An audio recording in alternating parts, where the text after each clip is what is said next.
No niin, hyvät ihmiset, operaatio olisi kauhanvaihto. Leviä kauha kiinni, kapiampi vieressä ja kauhanvaihto. Hommahan tapahtuu tällä lailla, että ensin laitetaan kauha tästä nykyinen mikä on. Laitetaan sellaiseen poistoasentoon. Eli nostamme täältä kauhan ylhää. Sitten oikealla kädellä vasemmalle. Kauhaa itsehän päin niin paljon kuin menee. Nostetaan sopivaan työskentelykorkeuteen, mikä voisi olla niin vaikka tuo. Hypätään koneesta pihalle. Minun tapauksessani, kun tätä mahtavaa konetta vuokriaat, niin työkalua säilytän täällä. No nythän ne on tuossa maassa, mutta yleensä ne on tuolla. Ja ne pitää olla siellä. Eli kauha olisi tällaisessa asennossa. Niin sitten on hyvä. Tätä kiinnitysjutun nimiä, niin en kyllä muista mikä malli tämä on. Näitä on S ja T ja vaikka mitä. Tämä on mikä on. Näin se menee. Eli täällä on 2 hammasta, jotka pitää kauhan paikallaansa uudestaan tuos. Ja täällä on kolo. Siellä on 16 millin tuollaiselle autorenkaan avaimelle paikka. Tai mikä vain 16 millinen avain. Nyt helvetti. Laitetaan takaisin tuonne. Sitten otetaan ja pyöräytetään. Niin kauan ruvetaan pyörittelemään, että nuo hampaat menee tuonne tupahan. Noon.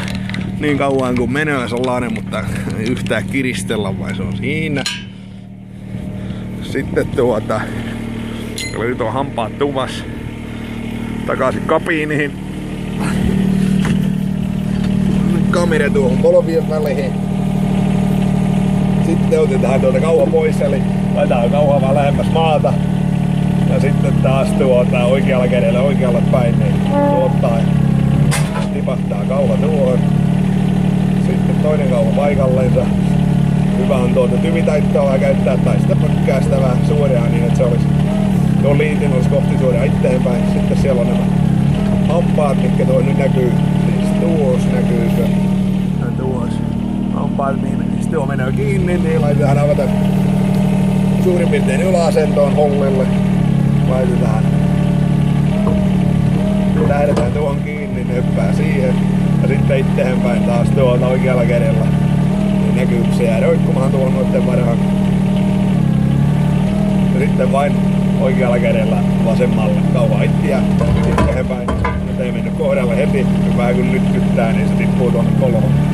Sitten taas mukavampi työskentely, kun korkeus tuohon ei tarvitse konttia niin paljon eteenpäin kuin menee. Ja se on siinä. Sitten taas pihalle kabiinista. Avaimet, muistatte mihin ne on, nyt ne on tässä maassa.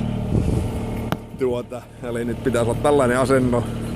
Ja tämä punainen osa on täällä kauhan liittimessä. Heti se ei ollut, mutta tosiaan kun vähän heilutti, niin sitten se meni.